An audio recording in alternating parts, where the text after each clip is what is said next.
¿qué diferencias y qué similitudes existen entre el actual movimiento por la dignidad en Chile y otros movimientos que se han dado en la historia de este país? Para responder a eso tenemos que revisar la historia.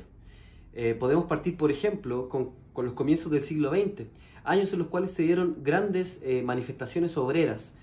Por ejemplo, está el año 1903 y el año en Valparaíso y el año 1906 en Antofagasta, con grandes manifestaciones populares que fueron duramente reprimidas por el Estado, generándose grandes masacres.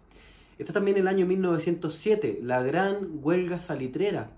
Los obreros y las obreras del salitre se organizaron junto con sus familias y, para buscar mejores condiciones laborales, bajaron desde La Pampa hacia la ciudad de Iquique, lugar donde fueron duramente reprimidos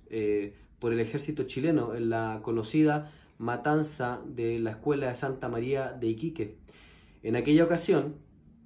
cuando se le preguntó a los empresarios salitreros por qué no podían acceder a las peticiones de los obreros, ellos respondieron lo siguiente: si se accediera al todo o parte de lo pedido por los trabajadores, perderían el prestigio moral, el sentimiento de respeto, que es la única fuerza del patrón respecto del obrero. En esa respuesta queda claro que claramente existían los recursos para resolver las necesidades y las demandas de los obreros, pero por una cuestión de prestigio, por una cuestión de poder, finalmente ellos no accedieron a resolverlo y pidieron la ayuda al Estado para que masacrara a los obreros y sus familias. Cuestión que se parece en alguna medida a lo que está pasando hoy día, porque existen los recursos para resolver las principales necesidades del pueblo, pero algo pasa que el gobierno no quiere ceder ante las presiones que ejercen efectivamente las movilizaciones. Otras respuestas que ha generado el Estado, otras similitudes que existen entre los movimientos, está, por ejemplo, en que en esa época existían unas organizaciones que se llamaban las Guardias Blancas, que eran grupos de civiles armados que atacaban a los manifestantes. Se parecen bastante a la idea de los chalecos amarillos en la actualidad. Otra idea que existía en esa época y que también se da ahora es la propuesta que hace el gobierno de que existen agitadores externos, extranjeros, que son quienes estarían llevando los movimientos. Otra respuesta o otra cuestión en común entre esos movimientos y los de la actualidad está en la respuesta lamentablemente represiva por parte del Estado, lo que se traduce en represión física y psicológica, y también en la dictación de leyes que tienden a buscar criminalizar la protesta social. Entre esas leyes se encuentra, por ejemplo, el decreto con fuerza de ley número 143 del año 31, que establece como delito la propagación de noticias o información falsa o tendenciosa destinada a producir o introducir desconfianza o perturbación del orden, tranquilidad o seguridad del país. Otra ley que se refiere a lo mismo es el Decreto Ley 50, que se dicta en el año 1932, un año después del primero. Ahí ya se ve alguna similitud incluso con la ley antibarricadas y antisaqueos que se está aprobando en este momento,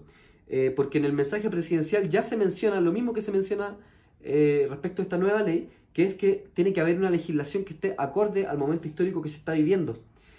Esa ley, el Decreto Ley 50 del 32, establece que son enemigos de la República quienes propaguen o fomenten doctrinas que tienden a destruir el orden social o la organización política del Estado, entendiéndose por tal la difusión y la propaganda de esas ideas, la incitación a la subversión del orden público o a la revuelta, o alzarse contra el gobierno constituido, y también la promoción y realización de huelgas que estén por fuera de los márgenes del Código del Trabajo que recientemente se había aprobado en el año 31 en Chile. Otra ley es la ley 6026 del año 1937, conocida como la Ley de Seguridad Interior del Estado. Es una ley que toma todas las conductas que ya hemos mencionado, las vuelve a establecer y las va actualizando. Entre las novedades que establece esa ley está la prohibición, y establece como delito, la huelga en las distintas instituciones del Estado. Otro delito que se establece es la inducción a la indisciplina o desobediencia dentro de las Fuerzas Armadas. También establece un catálogo de delitos, esta ley, contra el orden público. Entre ellos está el ultraje de símbolos patrios, la prohibición del uso de banderas y emblemas revolucionarios, facultando a la fuerza pública de esa época para disolver toda reunión que tuviese la presencia de esos símbolos revolucionarios. La prohibición de hacer circular impresos o periódicos cuyos contenidos atenten contra el orden público. Y también la prohibición del ingreso de extranjeros y la expulsión de estos extranjeros que formen parte de estos movimientos. Posterior a eso viene la ley 8.987 del año 1948, más conocida como la ley maldita, que es una ley que actualiza la ley de seguridad interior del Estado, conserva las conductas sancionables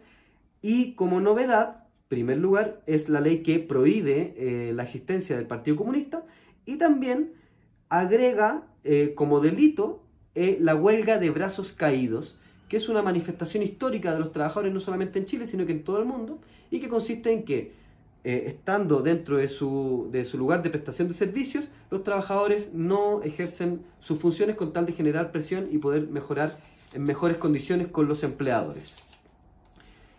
Después de eso viene la ley 12.924, conocida como la Ley de Seguridad del Estado, que fue dictada en el año 1975 en la dictadura de Pinochet y que tiene como antecedente la ley maldita y que incluso se encuentra vigente a la fecha, habiendo sido modificada varias veces en gobiernos democráticos. Esta ley, por cierto, conserva los comportamientos que ya se han señalado que son delitos e incorpora ciertas novedades, particularmente delitos contra el orden público, entendido por tal desórdenes que alteren la tranquilidad pública y la paralización de servicios públicos, los cortes de puentes, calles o vías públicas y también el ejercicio de la propaganda revolucionaria como un delito. Si bien existen muchas similitudes y se expresan en estas leyes que de alguna manera han moldeado el comportamiento social dirigiéndolo hacia reacciones violentas, también existen muchas diferencias entre esos movimientos históricos y el movimiento que se está viviendo actualmente en Chile.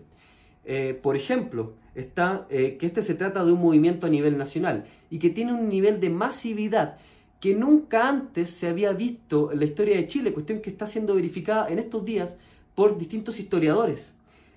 A su vez, hubo menos expresiones de miedo hacia la autoridad, lo que se ejemplifica con el no respeto al toque de queda, habiendo militares en la calle.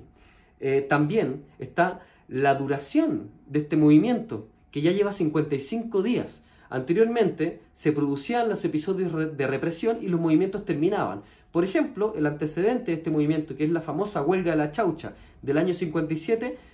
solamente duró 2 días, y eso fue producto de la represión. Les queremos preguntar,